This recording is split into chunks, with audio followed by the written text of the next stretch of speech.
All right. Hey, y'all. Hey. Let's see where to show me. David, you got it. Okay, Google, cancel alarm. Hey, pretty Miss G. Good afternoon.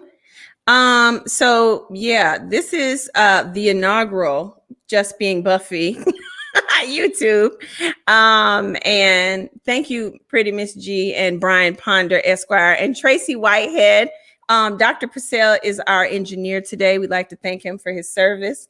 And I am so excited about our topic, learning to take your credik to credit.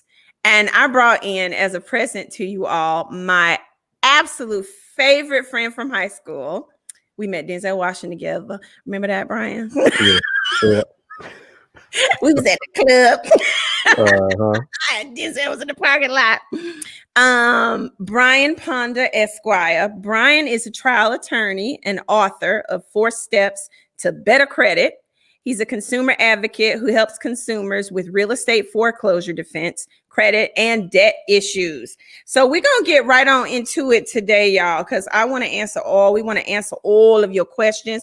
Dr. Purcell will be monitoring all of your questions on the in the comments. So please don't be shy. Tell us what you want to know. You've got the expert, the nation's leading experts right here, Brian L. Ponder, Esquire. So Brian, tell us a little bit about yourself and tell us what are the 4 steps to making your credit better. Well, hey, Buffy. So, like you said, I'm a trial attorney, and my practice really focuses on consumer issues like credit, debt, and real estate. But the 4 steps to better credit, I call it keeping it real, REAL. That's the acronym I use. The R stands for review. You have to review your credit file to know what's in it, first of all. E stands for erase. You need to erase negative credit. The A is for add. You need to add positive credit.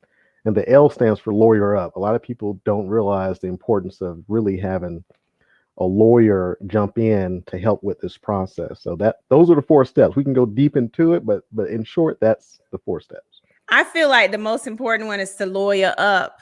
Brian and I have a professional history together, as well as being friends, in that I have a lot of high profile clients, celebrities, professional athletes, some politicians, business people who have the same credit issues that everyday people have. And he has helped them. And, without sharing some of the people's names, kind of share some of the stories of how you maybe made the creditors pay them money. Right. Well, I will. A lot of people don't understand. Like I try to post on social media sometimes to educate people because I'm so busy. Like you're never done with all of these credit issues. But most people think when they have horrible credit that they have to just pay everything off. But a lot of bad credit items are collections. Collections are not with your creditors. These are other people reporting bad things about you, saying you owe money. And a lot of times they add their little fee on, they fudge the numbers, and that's illegal. And so, believe it or not, most people don't even have to pay them to get them off their credit. And most of the time, these debt collectors are violating you and they have to pay you. So I've gotten, as you know, people checks for eliminating their own debt. Thousands of dollars, y'all. I was like, Brian, what did you do? Like, right. How did you do that? And I get a question a lot from people where they're like, creditors are calling them, harassing them on their job, calling them and harassing them late at night or early in the morning. What advice would you give those people? Okay, so first let's sort of discuss that it's most of the time it's not creditors. Most of the time these are debt collectors. Now creditors do call, like you're saying, but most of the harassment and the problems that you're seeing may be a debt collector. Now a creditor is someone like if you have, say, a Capital One credit card. Now if Capital One calls you, that's a creditor. But if that card is closed and someone else is calling you, like Midland or Portfolio, that's a debt collector. With a debt collector, you just have to tell them, do not call me. And actually, if you say, do not contact me, they can't contact you at all. If a debt collector contacts you after you inform them not to contact you, they could owe you $1,000 per contact. So a lot of people give me some debt. So a lot of people don't know that. And so if people knew that, like, so you hear a lot, people are just, oh, these debt collectors keep calling me. All they need to do is write them a letter and say, do not contact me. And I would send it certified mail because every time they contact you after that, you can get up to $1,000. So that's Say easy that to one stop. more time. Send a letter, certified mail, Saying, do not contact me at all. And period. period. And once they get that, if they contact you after that, all you have to do is send me a copy of that letter and certified receipt and proof of that contact. You can get up to $1,000 for that violation. And so, And I done seen some of these checks Brian has gotten to my clients, so I know this to be true. And also I know a lot of people get calls from collection agencies and they say, well, it's some debt that was like 10 years old, and they're like, well, if you just pay us $5 today. Isn't that the kind of the okie doke? Give us go into that a little bit, Brian. that's a trick, Buffy. So what they're doing is, if you pay $1, if they can get you to pay $1, or even on the phone, those calls are recorded. So they, first of all, they're trying to get you to acknowledge the debt. And so you can acknowledge a debt in a few ways, but two basic ways. You can say, yes, I owe so and so. Okay. That's acknowledgement. Two, you can make a payment. So if they squeeze $1, $5 out of you, you have not only acknowledged that debt, but you've refreshed it because there's a statute of limitations. And so if it's beyond the statute of limitations and now you acknowledge and renew the debt, now it's a fresh debt that's completely collectible as a whole. So that's all a trick. That's why I really encourage you not to really contact or speak to these debt collectors, because they know what they're doing. They're trying to trick you into acknowledging the debt, making it fresh, getting you to pay it, and that starts it all over as far as the clock ticking as far as how long they can collect on it. And it lowers your credit score because something that may have aged off, right, Brian? Now they Yes. were going to report it as new again. Yes, it could be on its way out because after 7 years it can fall off. But if you renew it, acknowledge it, now the clock starts over. That debt is now active. There's more activity, so you have to be very careful with that. So let's talk about, if you don't mind, the Mhm. elephant in the room: Okay. student loan debt. Oh yes, yes, Let's get into Miss Sally Mae, whoever yes. student loan debt, honey, because she who is always gonna get paid. I mean, it's amazing, Buffy. I mean, as soon as someone graduates from college or whatever professional school, they're already knee deep. And I've seen people with $100,000 plus. I mean, the more education you get, those numbers can go up. You go to a private school, those numbers can be into the six figures very easily. So it's really crazy. And then there's not much exit interview. I know there's an exit interview process I've heard, but I just don't remember much there. I mean, next thing you know, I mean, to be honest with you, most of the time when people figure out what's going on with their student loan after they graduate is when they get letters talking about their defaulted, Yeah. and that's unfortunate because it really hurts people. That's a huge debt, and then once the debt goes bad, it's like, oh, it's like a big thing of trash in your house. It's just horrible. It's bad, and so, but it can be fixed, Buffy. That's what we can talk about. It can be fixed. So Yeah, let's student tell us loan debt. that. Give us how we fix the student loan debt. First of all, let's start with students. Okay, you just graduated. Um, Go ahead and put a deferment. I mean, you're going to get a little time, but if you just finished school and you're not working and ready to pay, go ahead and contact the servicer and get a deferment.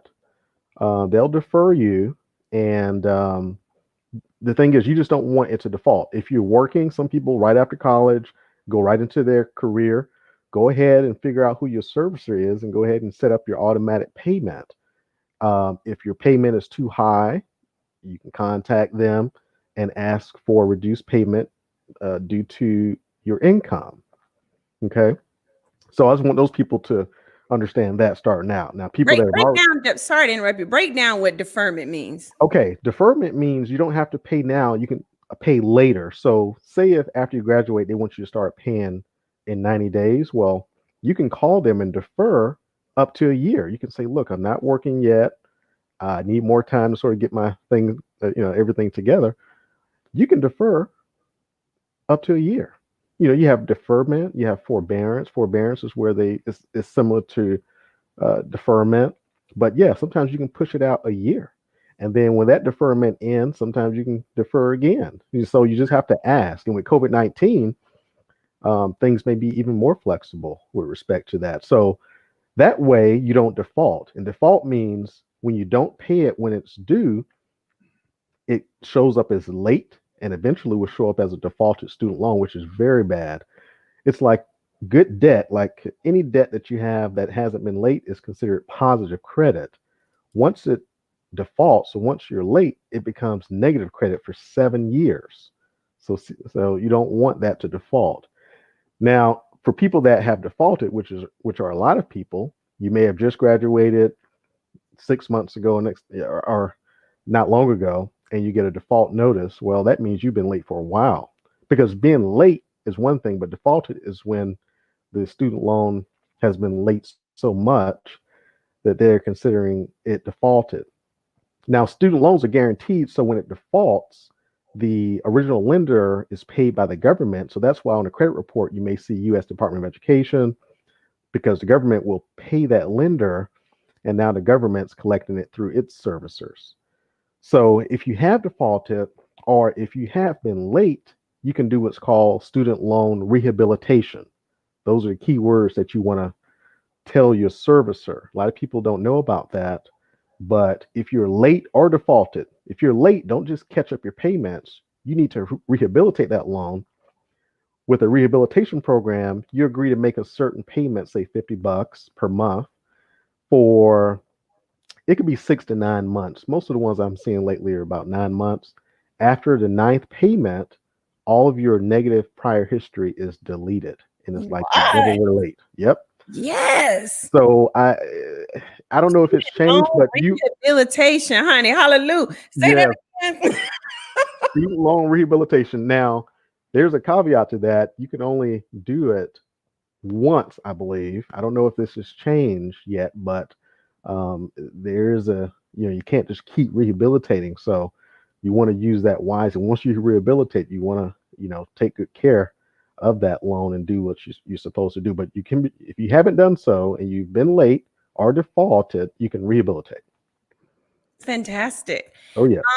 So have you heard rumblings about the new president-elect Mhm. day one executive order to Mhm. eliminate $50,000 in student loan debt? What do you think about that, Brian? You know what? I think I've seen an article. I didn't click it, but I think that's great. I mean, I think with the pandemic, I think the greatest stimulus package right now would be to Thank eliminate student loan debt that's Right. government insured, but I think that's a good idea. I mean, most Yeah. people are college educated and suffering from that kind of debt. I think that would be good. I mean, 50,000 would put a good dent in it for most people. And what I saw when I posted about it, there was a lot of people saying, "But I owe 100,000." It's like, Yeah, child, take what you getting, yeah, absolutely, and maybe absolutely. you need to rehabilitate. Now we done learned this new term from Brian Yeah. today. That other 50. Oh, yes, absolutely. So, Brian, we have a question from a fellow loopy. Hold on one second. Oh, it moved. Hold on one second. Let me figure out. We'll come back to that. No. I want to find it. Give me a second, y'all. Oh, here it is. There we go. Having lupus. Thank you, Miss Dion Palmer. Having lupus, I've accumulated a lot of debt due to hospital stays. How do I address this? As I was recently in the hospital for 6 days. Very good question. Sending my love to you, fellow loopy. I have lupus also. Yes. So All medical right. debt. So that's a good question, because next to student loan debt, medical debt and credit card debt are some of the hugest debts people deal with. Now, as far as this hospital debt, well, I don't know if this is an insured situation, but whatever the case may be, if it's insured, look out for an explanation of benefits that you'll get from the insurance company that will say what they're covering and what's not being covered. What's not being covered, you can contact all of those providers and study that difference and try to make arrangements with them, that's doable to you. If that's impossible and they won't wait or defer it, they will end up sending that amount due to a debt collector. And that's not a horrible thing because the hospital and the doctors, they're not going to put anything on your credit report. If they won't work with you with that balance, when it gets to the debt collector will send you a letter and may just immediately put on your credit report. What you want to do is you want to study what the amount they're trying to collect. A lot of times there are some discrepancies in the amount they're trying to collect and the amount that you really owe. And sometimes you can get a lawyer like me to take a look at that to help if it's not something you could do. If they're trying to collect an unlawful amount, most times I've been able to help people just eliminate that debt off their credit report completely because the debt collectors put it on your credit report. It's not saying you don't owe it to that doctor or hospital. It's just saying that the way they're reporting on your credit is incorrect. So that's a way that can be eliminated. And a lot of times, some of these debts, it's two types of debt collection. Some are being collected for the hospital, and some are sold to a debt buyer. If it's sold to a debt buyer, then that debt buyer is also a debt collector. If we eliminate it, if we stop them from collecting it, then that debt's eliminated. If we stop them from collecting it and they're just a debt collector, then they may send it back to the hospital. So the hospital may either write it off on their taxes or they may send it to another debt collector. So hopefully that helps.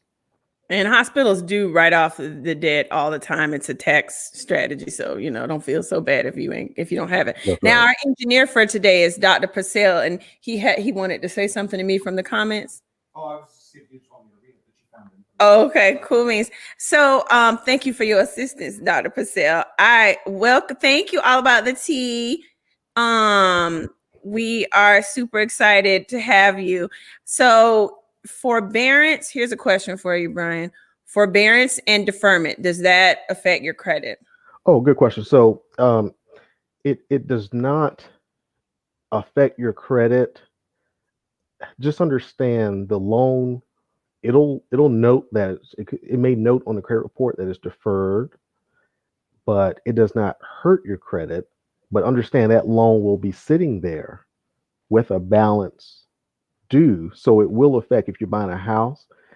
I believe mortgage lenders won't respect that deferment and still calculate in that debt as They if will. you're paying it. So Yeah, yeah, in your debt to so, income ratios. I used to yeah. own a mortgage company also. There you go. So I'm running. I had one for 10 years, and yes, they're gonna count that into you. Okay. Because at some point you have to start repaying that. So we've Yes. got to account for that in your DTI, debt to Yes. income ratios. And I would like to add, Buffie, and that this is something you can delete your student loan off your credit report. Right. Yeah. So understand how this works. Because people going to these schools and getting these $100,000 debts, credit reporting applies to student loan too. And so sometimes these student loan servicers, just like debt collectors, are not reporting things accurately. And as a result, I have been successful in helping people delete them off the credit report. And again, that's completely legal because a credit report is just a reporting. It doesn't mean you don't owe that student loan. You still have to pay it once the deferment is over. You still have to pay it if you're paying it now. It just means that the reporting of it is unlawful and you have the right to get unlawful. Unlawful means inaccurate and incomplete. A lot of times it's the balances are wrong, the payments can be wrong, a whole lot can be wrong. So you can get it deleted. A lot of my colleagues have done this.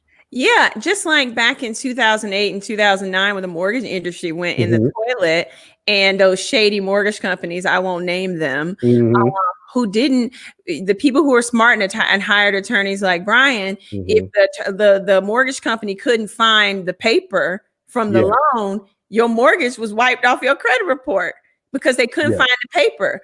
And like when some of these companies got in trouble and the stock, everything went all the hell, they couldn't find the paperwork. And so, they hired good attorneys and they had to just take it off and the people still had a house. Yes. I have clients that don't have to pay their mortgage anymore. I mean, situations like that. So, so does it affect the credit? I mean, I want to say no, but it does. Like Buffie was saying, it does technically, because it is calculated in your debt to income. So if you're trying to buy something big like a house, they're going to consider it as if you're actively paying it. Dr. Purcell, you have something for us? Yeah, there was another question that came up. What happens if the school is closed due to fraud? Nice. Where's that one? That's a good. It's right under the debt to the hospital stays. That's a great question. What's the person's name, my love? Mama Snow 723. Good question, Mama Snow. Go ahead, Brian. That's great. So the school closed due to fraud. Understand, it depends on who gave you that loan. If Wells Fargo gave you the loan, they don't care what happened to your school. Now, if your school gave you that loan or some entity attached to the school, you may be able to offset that with them for fraudulently making you think you're about to get a real degree from them. But in general, I would lawyer up and let a lawyer advise you on that, because there are situations where your school being closed due to fraud or not, you may be able to get out of that loan, because even schools that are wide open and super accredited, the student loan paperwork may not have been done properly. And I told you about credit deletion, but beyond credit deletion, you can scrutinize the loan documents themselves to make sure this loan is with the proper person and collectible. So we have a question, and I bet the two of us are going to differ on this. From Cynthia Clark. Do you suggest not taking out student loans? I'm going to let Brian go first, and then I'm going to give my crawl before you ball just being Buffie response. Well, that's, that's no one answer fits all question. I think when I went to law school, I met another student there, and I know when she was in college, she wrote this book about all the scholarships and grants because she was resourceful and didn't have to pay a thing. I think the real question, Cynthia, would be, shouldn't we encourage our kids, or even as parents, now we know better, we should be looking for money because there's a lot of money out there. And so if we can minimize the loan debt or student loan educational debt, I think we should, and stop going to these expensive schools unless they're giving you money, because it makes no difference. I mean, so if you want to go to these big schools, Northwestern, like I went to, it's super expensive, but make sure you're going to get a package that's not going to have you in a whole lot of debt after it. So do you suggest, I suggest people really researching, parents especially, grants, scholarships, etc., early, so that they don't have to go into debt going to school. I agree with all that, but I will say, I think that the days of echo, what happened? Something happened. Hold on, y'all. I don't hear echo here. Technical difficulties. So whatever. Maybe I'll just hear. Y'all let me know in the comments if y'all hear this echo. But I think that, do you hear it? Okay, y'all, do you hear this echo? Because y'all know I'm crazy. I'm not over here. Okay, if you can avoid taking out student loans, I say don't take out student loans. I agree with Brian. Like, even when I went to college, I remember writing a paper about sprinklers for the fire department, and I got $5,000 scholarship. There's so much money out there, and people don't take the time to figure it out, like Brian said. But I think the day of the, everybody get a 4-year degree and go, unless you're going to be like an attorney like Brian or a physician like David, that's gone. Google has come up with Google certificate programs now. You could pay $350 and get a certificate in computer analytics and then get a job making $70,000 a year working from home.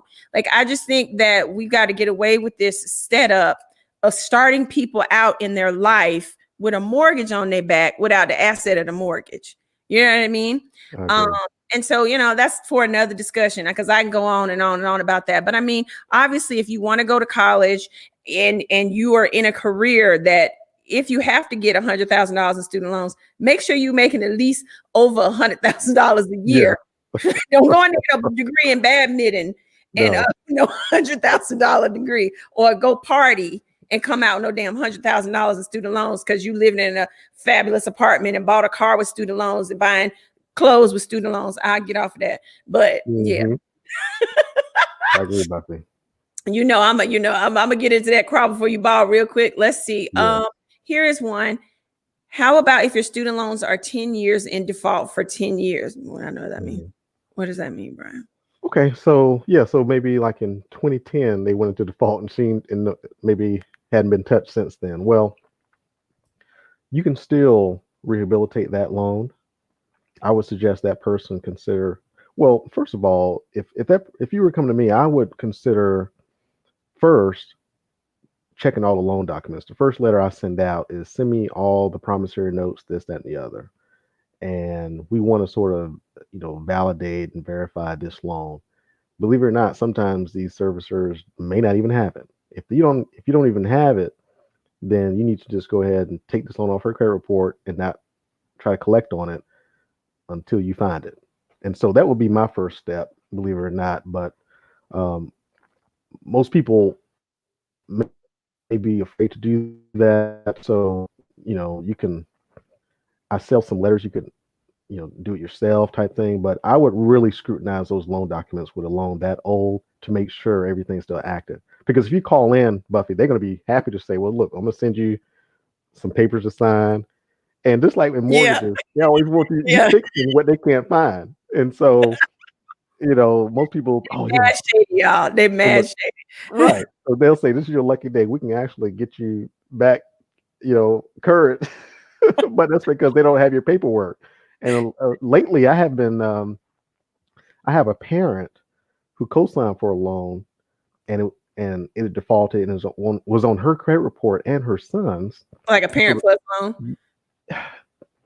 It may not have been perhaps it was. Mm-hmm. Long story short, my first thing is, all right, well, send the loan documents with Miss So-and-so's information.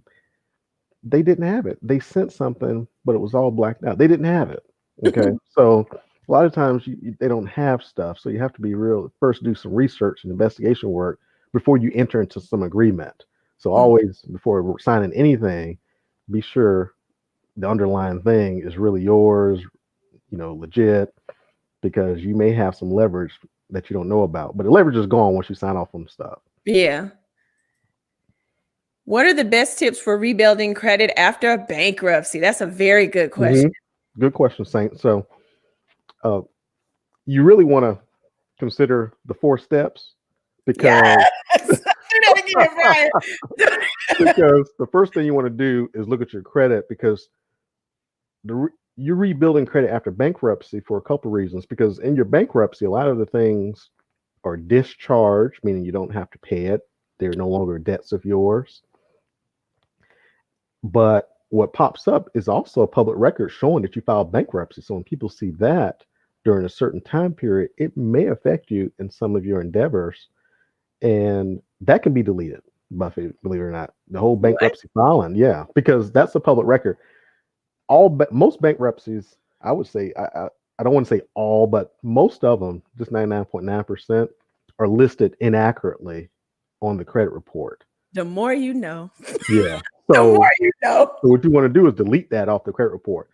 All the debt that you had in your bankruptcy that was discharged, you want to delete that too, because that's probably reported inaccurately. So you want a fresh start. That's the whole purpose of a bankruptcy. Try to clear up that credit report, which is step 2. You want to erase all the negative credit, which includes the bankruptcy itself and all of that discharged debt. All right. So tips on rebuilding: you want to start getting positive debt. You want to get a credit card. You want to start using that credit card, pay it off, and build up that relationship, with your credit card company or bank, and increase that limit as much as you can as time goes on. But that's the main tip. Believe it or not, credit cards, which are revolving credit, is the best way to rebuild credit fast. When I say fast, I'm talking about within 30 to 60 days, your whole credit life is turned around. And a lot of people, when they're post a bankruptcy or a bad credit situation, when they apply for credit, they get those cards that maybe have very low limits, and they're angry about it. But you got to start somewhere, right, Brian? Absolutely, and yeah, you can get you may be offered just a $300 or $500 credit card. Take it, because that's a start. Get with a credit union. If you have military affiliation, get with Navy Federal Credit Union, Or USAA.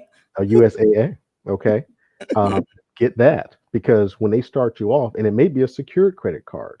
Okay, you may not be able to get a regular credit card. Secured credit card is you just put money in a savings account. It'll sit there, and with Navy Federal and maybe USAA, that secure type credit card will graduate, meaning they'll give you security back and then multiply and give you a unsecured line. So start there. There's some other vendors that I trust that will give you $5,000, $1,500.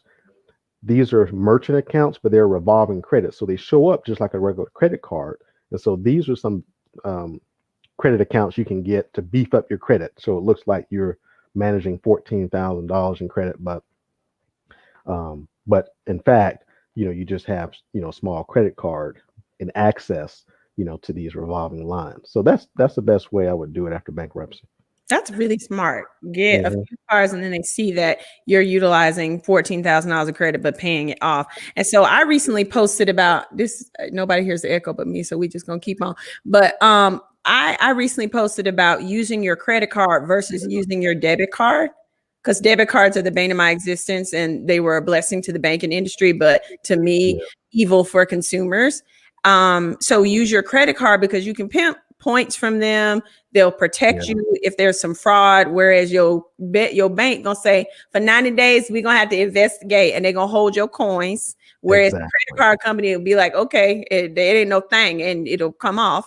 And they'll do their own investigation. And then also you're building credit and showing that you can repay debt over time. What do you think about that? I think people should replay what you just said and do it, and just do exactly that. And I would only add, to make it simpler for people, treat your credit card like your debit card, meaning don't spend money you don't have. Just because you have a $5,000 credit card. If you have a $5,000 credit card and $1,000 in the bank, you don't need to be spending over $1,000. You don't need to be spending over $300. Right, exactly. Yeah, don't go to zero. So buy your groceries, get your gas, but don't be going in Linux, right? Spending all your money just because you got this new credit card because you followed the 4 steps to better credit, which is probably going to happen to you. Bring that up again. But so, no, like I encourage people to, because the money was going to leave your bank account anyway with the debit transaction, to carry you behind home and pay the credit card off. It's the same thing, right? Until you get used to paying it once a month. Because I'm scared about people letting it accumulate and then it comes due and then I spent the money in their bank account. So what do you think about? You hit on the head. I make it a habit. Like I can go out right now to Publix and come back and I'm looking online to see if I can pay it immediately. I mean, you really want to pay it immediately. Or you can do it if you can figure out when your reporting cycle for your card is and pay it before that, that's fine. But I make it a habit to maybe on a daily or every other day, just go into those cards that you use. Or if you have a certain card that you use all the time, just go in and once that purchase posts, just go ahead and pay it. 1, 2, set up automatic bill pay on that card. Now, just because it's on automatic bill pay, again, you don't know if it's going to automatically pay after the cycle, but still go ahead and pay it. But the automatic bill pay is to make sure if you forget or something like that, that it's going to get paid anyway. And you can put that on minimum if you want, but I prefer you put it once you start adopting what Buffie's saying, pay the full amount, because you're not spending, you shouldn't be spending more than you have to pay it off in full. Yeah. You were going to use your debit card anyway. So if you was at Kroger's with your debit card, it was going to take the full $100 out your account. So pay it off. Yeah, exactly. Very good question from All About the Tea. Why is it when you pay off a car loan in full, it negatively impacts your credit because the lender lists the debt as account closed? Very good question. Buffy, you're getting some great questions. And, I hate to say, good questions, but these are all great questions. These are all points that I really wanted to hit. And I didn't know if I was going to hit this if it wasn't asked. So it's a good question. Some people have the misconception that they need to close accounts. Or for example, like I have a thing, I put all my credit cards, I have a thing like this with different credit cards in it. And they say, I don't use this one credit card. I'm just going to close it. You don't want to close accounts. Okay. It hurts your credit score. And so to answer all about the T's question, it's just like closing a credit card. Installment loans, when they're paid off, for some reason, the account closure itself hurts the credit score. So if you have an installment loan and you're in a position to pay it off, you're better off just paying it in the installments. But the thing is, it's catch-22 because you may be trying to avoid some interest. So say if you have an auto loan and you just came across the money, you want to pay it off early, that's fine. You'll rebound from that because the money you're going to save and those at interest is more favorable. But it happens because of the scoring system. It penalizes you for closing accounts, even when it's paying it off. And it's not just because when you think it's closed, you think account closure would hurt if like your credit card company closed your account because you're not a good customer. But no matter how it closes, it hurts the credit score. So definitely keep That's aware of that. insane. That's so Yeah, crazy. that's that's not intuitive to think that. You think that, oh, I'm closing some accounts. No, don't close accounts. Even accounts you don't use, if they're good, meaning it's never been late, positive, leave it at zero balance, but don't close it. I know it looks crazy having all those open accounts, but it actually helps your credit report. Yeah. So not closing accounts, but like if you pay off a car, because I'm sensitive about calls, especially with Bessie's early departure. Well, that's good because you've been paid interest. You're paying interest on that debt. So, like all about the T's question with a car loan, if Yeah. you can pay that off early, fine. If you have a mortgage, if you can pay that off early, fine, because you're saving on interest on these installment loans. Right. Revolving credit, well, when you pay that off, it's revolving, so it's just a zero balance. But installment loans, yeah, if you can save yourself some interest, because the banking industry makes money off of you because of interest. So these Right. installment loans, you're paying a lot of interest. Well, possibly if it's low interest, maybe not. But if you can pay it off early, that's fine. But you will be temporarily penalized. That score drop will dissipate months out, but it's nothing So like wrong in a with few months because it'll age Mhm. off. It will, yeah. It will correct itself. It's not you won't be down for long. Okay. Another question, Amber. Love it. Thank you for your question. What about unpaid cash advance loans on your credit report? Additionally, what if a landlord refused your late rent payment and issued an eviction on your credit report? Those cash advance loans most likely have been forwarded to a debt collector. A lot of those places that do the cash advance loans don't credit report. And so a new set of laws apply to those things on the credit report. So just like before, you have to sort of scrutinize the amount due and all the particulars, because if anything is incorrect, it can possibly get deleted from the credit report. And depending on who owns the debt, sometimes you have a lot of debt buyers. These advanced loan companies, they will sell a debt to a debt buyer. And so if that debt buyer violates you, we may be able to get that eliminated altogether. Um, so it all depends, but that can be addressed uh, just like a debt collection. Landlord refuses your late rent payment and issued an eviction on your credit report. Well, uh, that one, They're gonna need it. They're gonna need a holler yeah, at you. yeah, Yeah. you might need all. If I can explain the eviction. So the eviction is a court document that's picked up and put on a report you don't even see. It's called CoreLogic report. So if you've been evicted and it's not on your credit report, it is on the CoreLogic report. It's CORE Logic, LOGIC. So you want to get that CoreLogic report, and if you see your eviction on there, you can go through a process. There's a letter in my book that's called CRA dispute letter, and you can dispute that and try to get that eviction off of there. That's what you would want to do regarding that, and you would use the tips in the book. If anything is off, like for example, the number is wrong, you'll see if there was an issue, but it's not reflected in the amount. You'll be able to use that to your advantage. Nice. Tanika says, would you suggest consolidation of all student loans into one monthly payment if you're seeking home ownership? This is a great question because we have a mutual client that had some problems with consolidation of debt. But go ahead. That If you're you can, fixing for her. yes. If it can save money, because it's a step, it's some steps in that process. Make sure all. Well, let me go back. Before you consolidate, is that loan in good standing? Because once you consolidate, you can't rehabilitate something that's paid off and just sitting there. So if your loan is not in good standing, which means if you've ever been late or it's ever defaulted, you need to do a rehabilitation first, which is going to take you 6 to 9 months. After you rehabilitate it and all the negative history is gone, then if your interest rate with your current servicer isn't favorable and you can find a more favorable rate through consolidation, then consolidate. What about our mutual client that I won't mention that went to one of those companies and make you default?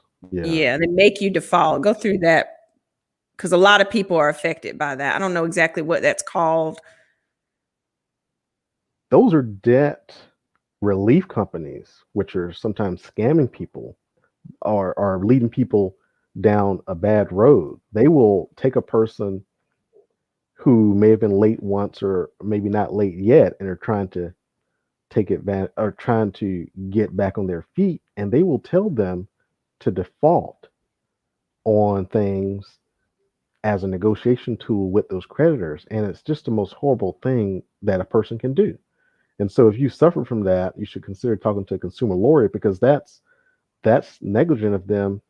They really intentionally doing it, but it's a bad practice and it hurts people. It hurts them real bad. So if that's happened to you, you may want to contact an attorney because you may be able to go after them because you're damaged. I have a client that can't get a SBA loan because the company destroyed their credit, and now we have to fix that credit, and it's all because of what that company did. So that company could be liable because it's going to cost time and money.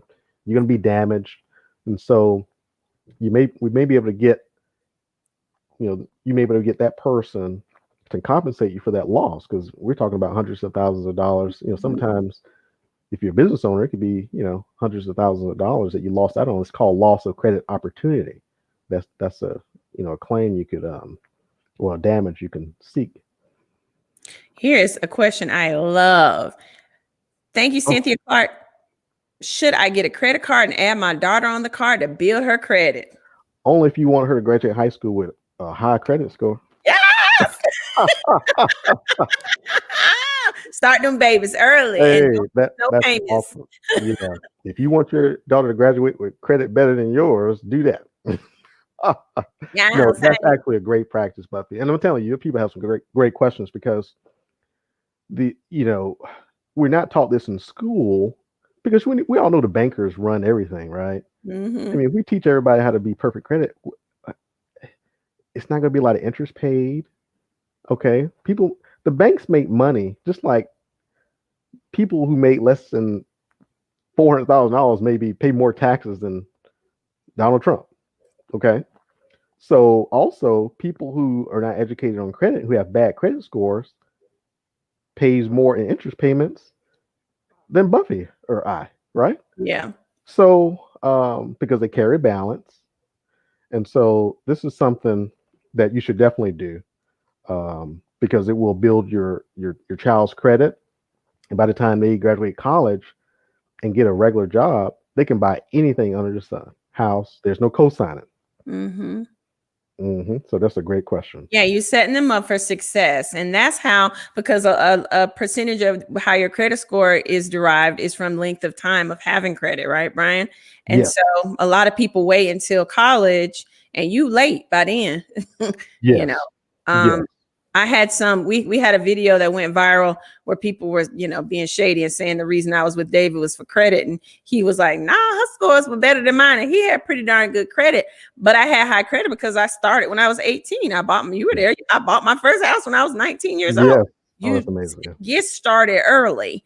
They, they ain't nothing special about me, so your kids can do the same thing. So yes, put them on. My mom did that. She put me on hers and paid it timely, and it definitely helped my credit. Buffett, let me just what you said at the end. Don't mess up your child's credit by Right. if you're not going. If any, if you go put them on this card, you can't do anything wrong.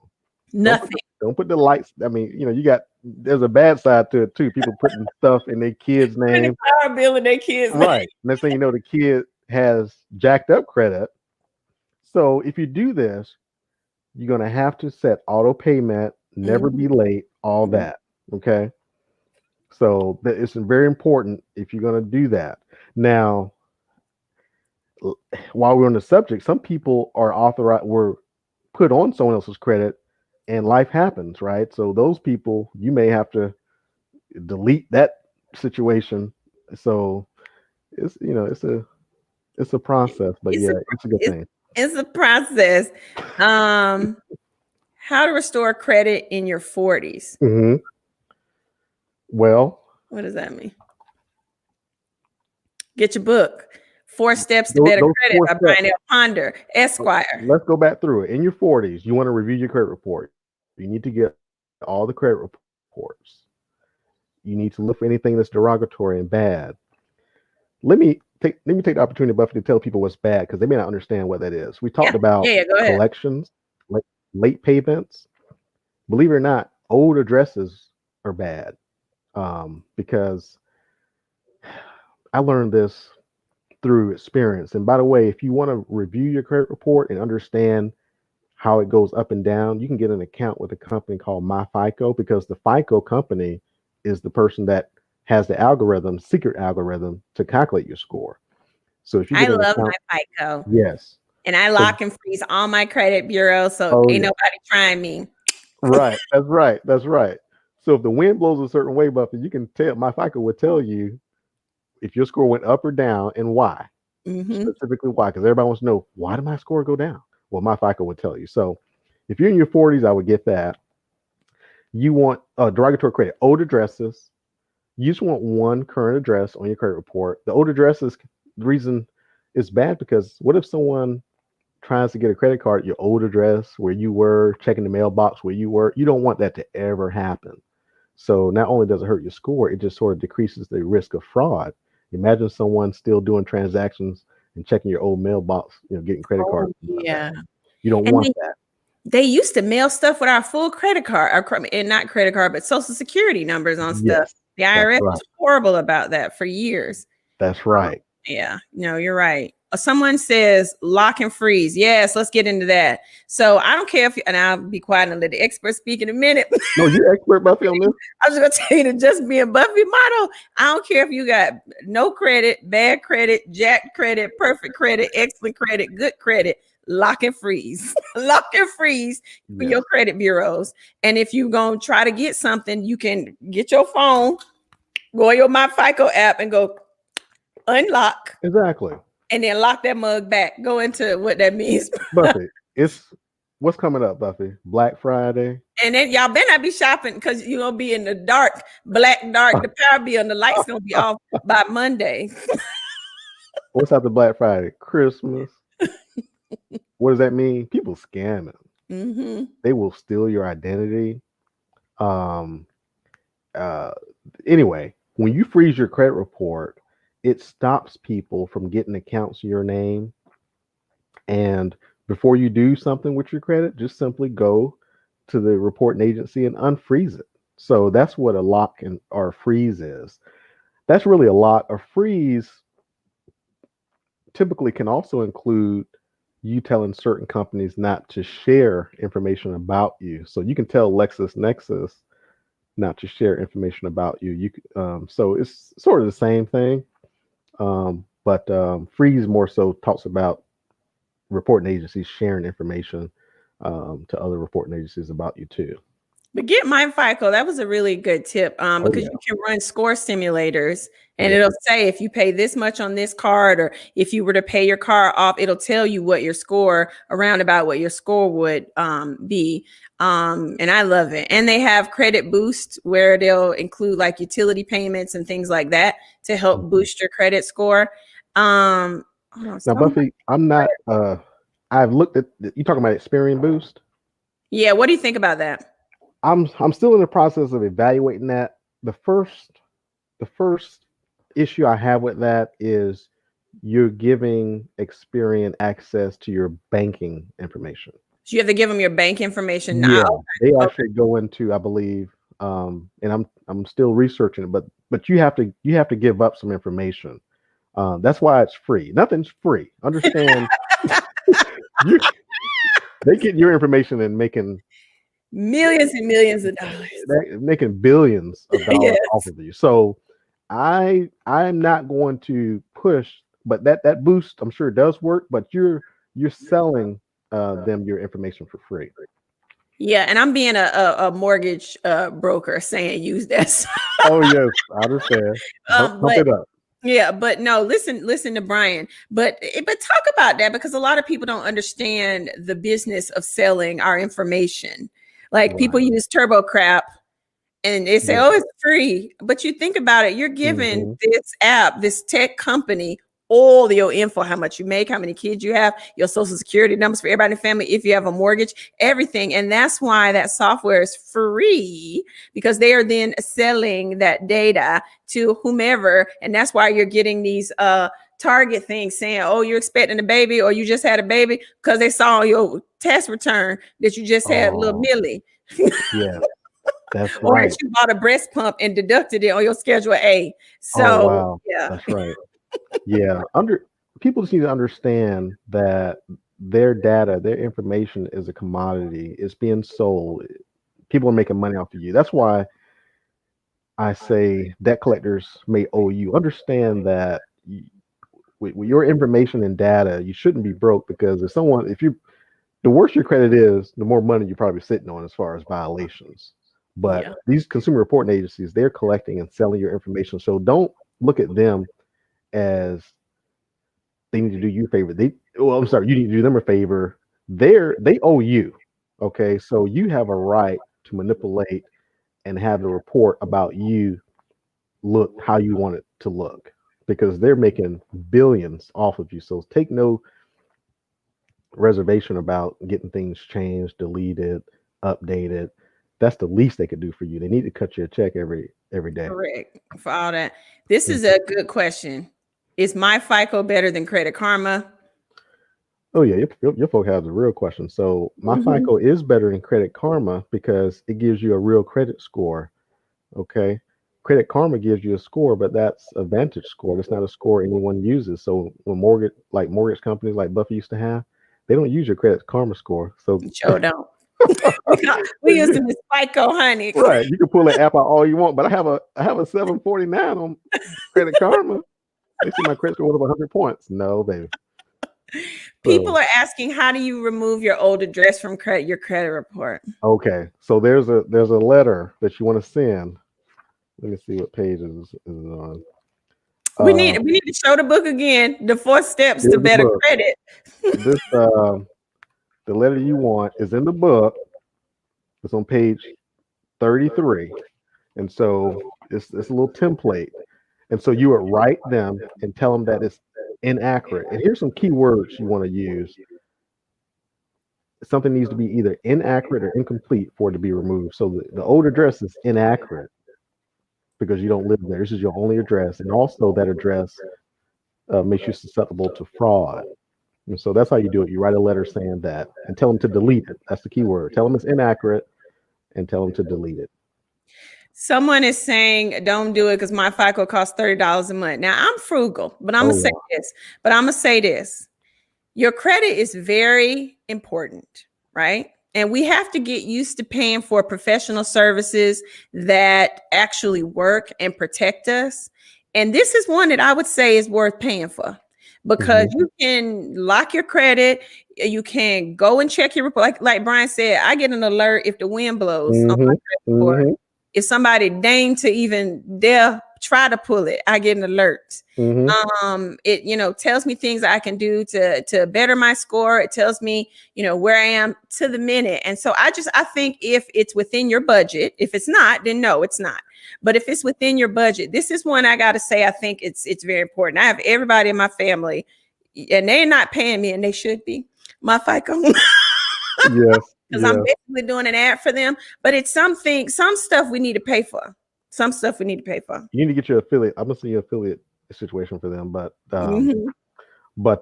listen, this is a very important concept. Credit Karma is free, and it's free for a reason because they're making money off of you and giving you a wrong score. So, would this person want free alarm monitoring for their home? Right. It's free for a reason. So things that are valuable, they cost. It costs money. Okay. So unfortunately, and sometimes people try to get credit repair, and I'm like, you might need just to get, some income repair first. Because if you're really serious about your credit, $30 is worth it when you know exactly what's going on with your credit. Otherwise, you don't know. You don't know what your real score is. You don't have real-time updates. Credit Karma doesn't even give you all three. So you're going to have to invest in your credit, just like you invest in protecting your home. You have car insurance, you have health insurance. That's different monitoring, but it does cost. My FICO is not free, but if you leverage your credit, you're going to make it back in the knowledge and the score. You locked up, Brian. There you go. So y'all, we got 4 minutes left. We done talked it up, baby. This was fun. This was great. I have a question. Dr. Purcell has a question for you. And it may be more than just the last 4 minutes, but from my own personal experience, I have been a victim of identity theft. I've had my information stolen from at least 3 different sources that I'm aware of. And, I keep all my credit locked and I always get alerts, but, if someone wasn't up on that and accounts have been fraudulently opened in their name, what do you do to protect yourself? Is that a whole nother episode, another show? I can do it in 30 seconds. So to protect yourself, do like Buffie do. You lock your information. I'm sorry. Is the question about how to fix it? Identity theft, like when the IRS gave everybody credit scores, or the state of Georgia gave everybody, not credit scores, credit, Social Security number, leaked it on the internet. And, and since we're going to talk about it, mortgage docs came to our house for a house for $900,000. And I almost killed David. I said, oh, so we buying hoes houses now? Oh my gosh. And it was mortgage fraud. Oh my gosh. Fraud. Oh, that's crazy. So this is where step one, you have to always be reviewing your credit. This is where my FICO, that's where that $30 a month comes in handy. You see every little wind blowing, you get alerts. You need to be conscious and looking at your credit report regularly. When I say regularly, at least monthly, if not weekly, if not daily. But again, if you have this, my FICO, whatever it is, you're going to get alerts.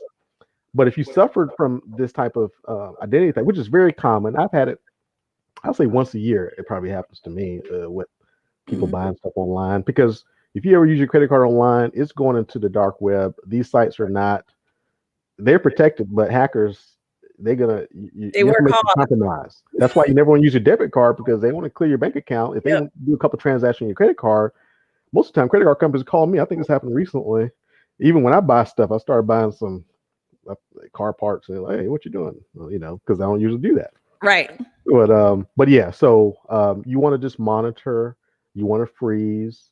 But if it happens to someone, you can go to identitytheft.gov and you can do a ID theft affidavit. And once you send that affidavit in, they're supposed to delete anything that's subject to identity theft.